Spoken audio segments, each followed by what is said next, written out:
ये साथ हैं, ये मज़ेदार है कि आप ऑटोमोबाइल्स के बारे में बात कर रहे हैं क्योंकि मैं कल ही एक वीडियो कर रहा था।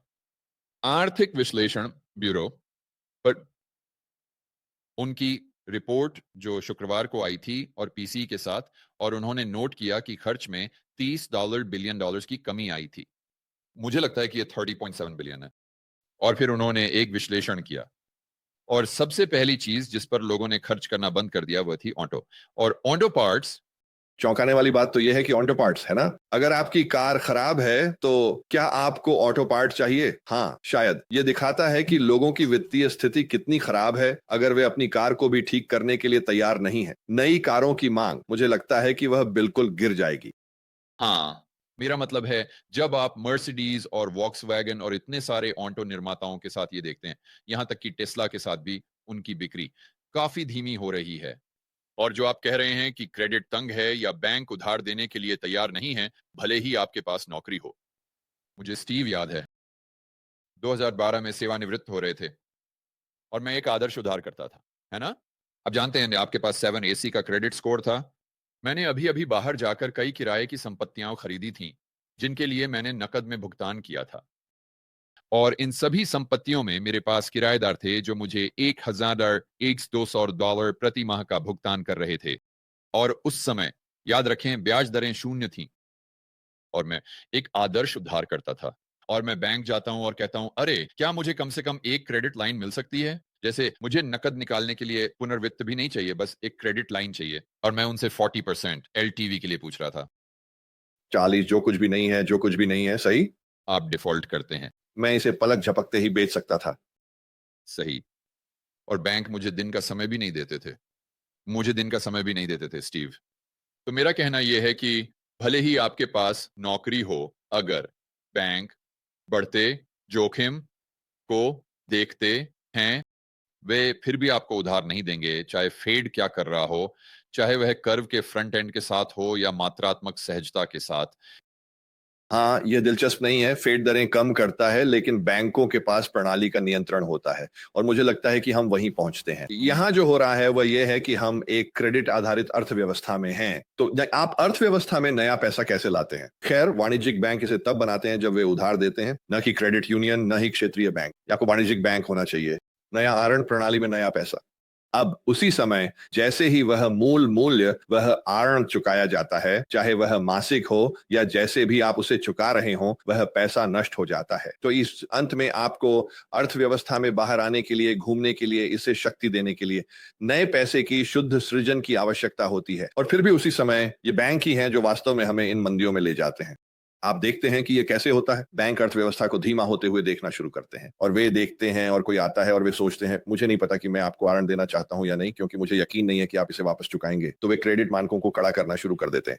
और जैसे आपने उल्लेख किया, आप अर्न देने के लिए एक बेहतरीन स्थिति में थे, लेकिन उन्होंने सोचा कि आप नहीं थे। तो लेकिन कोई और आता है जिसके पास और भी अधिक पैसा होता है और कहता है, ठीक है, हम आपको आरण देंगे क्योंकि हमें लगता है कि आप इसे वापस चुका सकते हैं। लेकिन जितना अधिक वे लोगों को मना करते हैं, अर्थव्यवस्था में उतना ही कम नया पैसा बनता है। ये समस्या यह कि बुलबुले बनते हैं। आप संपत्ति की कीमतों को बढ़ावा देने और अर्थव्यवस्था को चलाने के लिए अधिक से अधिक पैसे चाहिए। बैंक मानकों को कड़ा करना शुरू कर देते हैं, जैसा हम देख रहे हैं कि क्रेडिट सिकुड़ने लगता है। अब कोई वापसी नहीं है। इस बिंदु पर आप कुछ नहीं कर सकते। और यही स्थिति है जिसमें हम अब हैं। बैंक मानकों को कड़ा कर रहे हैं। उपभोक्ता आरण चाहते हैं। बैंक उन्हें नहीं देंगे। तो अब वे अपने घरों से इक्विटी प्राप्त करने जा रहे हैं, जो पूरी तरह से समझ में आता है। लेकिन एक बार जब वह समाप्त हो जाता है, तो अब हम एक रियल एस्टेट संकट का सामना कर रहे हैं, वैश्विक वित्तीय संकट। क्या हुआ? निर्माताओं के पास बहुत सारी इन्वेंट्री थी। चीजें गलत होने लगी। उन्हें उन्हें बेचना था। उनके पास मार्जिन था, तो वे कीमतें घटाना शुरू कर देते हैं। और फिर क्या होता है? दूसरी तरफ के लोग, वे अपनी नौकरियां खोने लगते हैं। अब वे अपना घर बेचना चाहते हैं क्योंकि उन्हें अपने महंगे भुगतान से बाहर निकलना है। लेकिन अब वे उलटे हैं क्योंकि निर्माताओं ने इतनी आक्रामकता से कीमतें घटा दी हैं। जो अगली बात जो आप जानते हैं, आपके पास एक वित्तीय संकट है। तो मैं इस स्थिति को देखता हूं। आपने शो की शुरुआत में पूछा था, क्या हम डिफ्लेशन तक पहुंच सकते हैं? मुझे लगता है कि हम कर सकते हैं। यह बस इस बात पर निर्भर करेगा कि यह चीज कितनी तेजी से बढ़ती है। हाँ। और अटलांटा फेड के बारे में आपका क्या विचार है, जो हाल ही में सामने आया, जहां वे 2.3% पर थे जीडीपी के मामले में, आमदी जो उनका पूर्वानुमान उपकरण है। और उन्होंने इसे घटाकर नकारात्मक 1.5 कर दिया। और फिर हर कोई बात कर रहा था कि ओह, यहां कुछ देखने लायक नहीं है क्योंकि ये सब व्यापार घाटे और टैरिफ के आगे बढ़ने के कारण है। और फिर अगले ही कारोबारी दिन वे आए और उन्होंने इसे नकारात्मक 1.5 से घटाकर नकारात्मक 2.8 कर दिया। और जब ये प्रसारित होगा तब ये कहां होगा, कौन जानता है स्टीव? ये नकारात्मक 10 पर भी हो सकता है।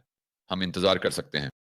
मैंने देखा और मैं हंसा। मैंने सोचा अगर सच है तो यह निश्चित रूप से दिलचस्प है, लेकिन उन्होंने नहीं बताया कि उन्होंने इस निष्कर्ष पर कैसे पहुंचे। तो लेकिन अगर यह सच है, यह अर्थव्यवस्था में एक चेतावनी संकेत है, लेकिन मुझे नहीं लगता कि यह उन आंकड़ों में दिख रहा है जिन्हें मैं देखता हूं। तो शायद यह अटलांटा फेड की ओर से पक्षपात है, क्योंकि शायद वहां कोई ट्रंप को पसंद नहीं करता। उन्होंने गिरावट की व्याख्या की। मैंने यह देखने के लिए अभिलेखागार में वापस नहीं गया कि उन्होंने 1.5 से नकारात्मक 1.5 तक जाने के बारे में क्या कहा, लेकिन उन्होंने नकारात्मक 1.5 से नकारात्मक 2.8 तक जाने की व्याख्या की। और उन्होंने इसे आर्थिक विश्लेषण ब्यूरो की पीसी रिपोर्ट पर वापस फेंक दिया, जहां उन्होंने खर्च में बड़ी गिरावट देखी।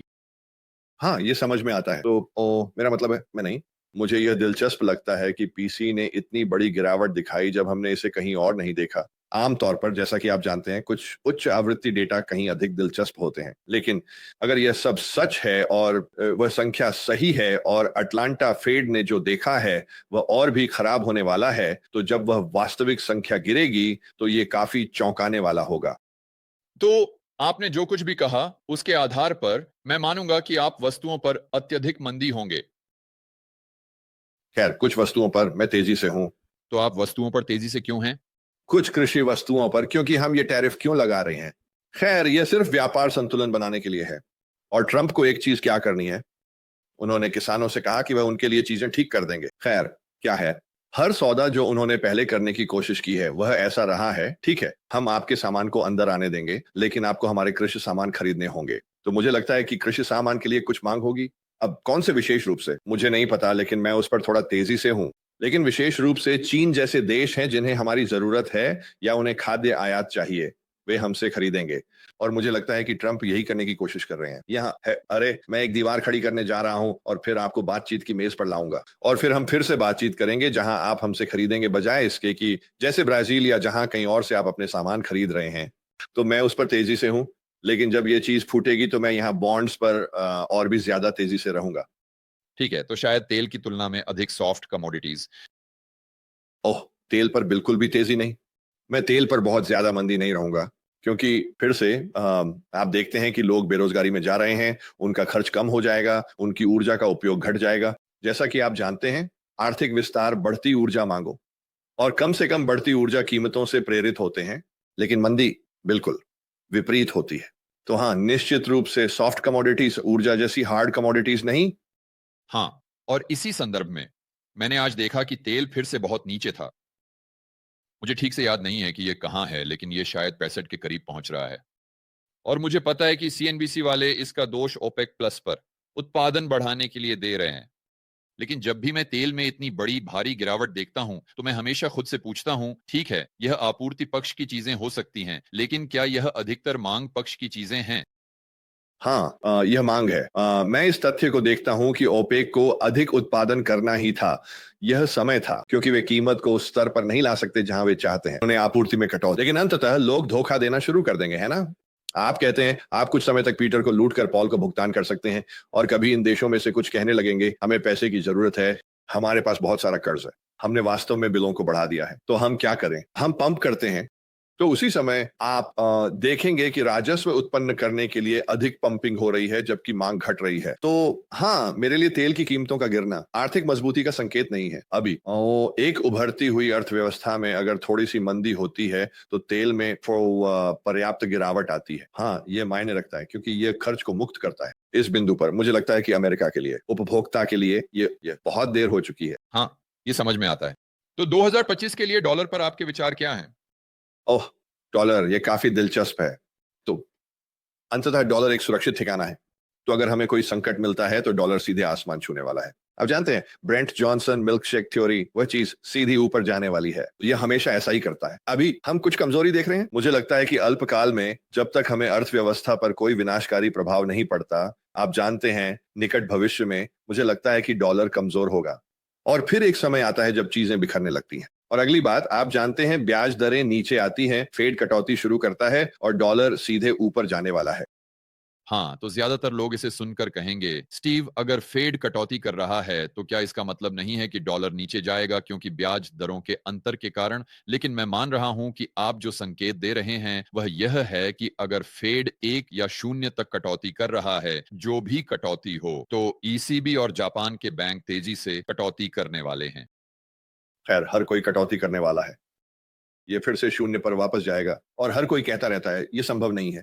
लोग आरण आधारित अर्थव्यवस्थाओं को नहीं समझते और आप उनके इतिहास को देख सकते हैं और आप देखते हैं वो जैसे ठीक है, अगर दरें 12% हैं और आप उन्हें कम करते हैं तो आप कुछ वृद्धि शुरू करते हैं और फिर आप 10 से 8 पर जाते हैं। खैर, हम पहले भी 2 बार शून्य पर जा चुके हैं। तो सवाल यह है कि हमें कहां जाना है।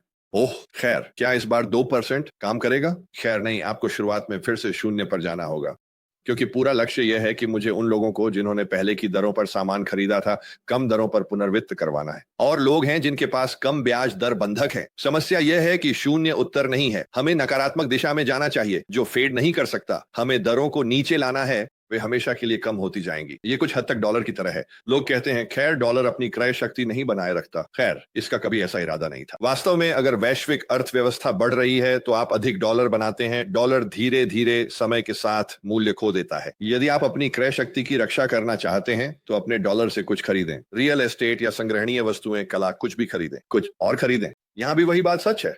हम देखेंगे अर्थव्यवस्था धीमी हो जाएगी। हम देखेंगे कि यह सब एक साथ सब कुछ प्रभावित करना शुरू कर देगा। और फिर अगली बात, आप जानते हैं डॉलर सुरक्षा व्यापार बनने जा रहा है और ब्याज दरें कम हो जाएंगी। बॉन्ड एक सुरक्षा व्यापार होंगे। यही मैं देखने की उम्मीद करता हूं। हाँ, और यह एक सुरक्षा व्यापार होने का एक कारण इसकी ताकत है, न कि डॉलर, बल्कि डॉलर नेटवर्क। मैं दर्शकों को दृढ़ता से प्रोत्साहित करूंगा कि वे डॉलर को एक मुद्रा के रूप में न सोचें, बल्कि इसे एक नेटवर्क के रूप में अधिक समझें, जिसका शायद सबसे बड़ा नेटवर्क प्रभाव है जो हमने मानव इतिहास में कभी देखा है। अरे दोस्तों, मैं व्यक्तिगत रूप से आप में से प्रत्येक को इस साल के रिबेल कैपिटलिस्ट लाइव में शामिल होने के लिए आमंत्रित करना चाहूंगा। यह वह अद्भुत सम्मेलन है जिसे मैं आयोजित करता हूं। वार्षिक रूप से होता है, जो आपको एक बुलेट प्रूफ पोर्टफोलियो बनाने में मदद करता है। यह आपकी स्वतंत्रता बढ़ाता है और साथ ही यह आपके नेटवर्क के आकार को भी बढ़ाने में मदद करता है। दूसरे शब्दों में, आपको बहुत से समान विचारधारा के साथी से मिलने का मौका मिलता है। यह ऑरलैंडो में है 20 से 25 मई तक। पिछले वक्ताओं में Robert Kiyosaki, Ron Paul, Peter Schiff, Mike Maloney जैसे लोग शामिल रहे हैं। लीन, एल्डन या कुछ नामों का उल्लेख करने के लिए। तो अपने टिकट एएसएपी प्राप्त करने के लिए और यह जानने के लिए कि इस साल के रिबेल कैपिटलिस्ट लाइव में कौन बोल रहा है, आप इसे rebelcapitalistlive.com पर देख सकते हैं। और बस थोड़ी सी अंदरूनी जानकारी, यदि आप अपने टिकट जल्दी ले लेते हैं तो आपको छूट मिल सकती है, क्योंकि जैसे जैसे हम इवेंट के करीब आते जाते हैं टिकटों की कीमत बढ़ जाती है। तो इंतजार मत करें, अभी rebelcapitalistlive.com पर जाएं और अपने टिकट प्राप्त करें और मैं आपको ऑरलैंडो में 20 से 25 मई तक मिलूंगा।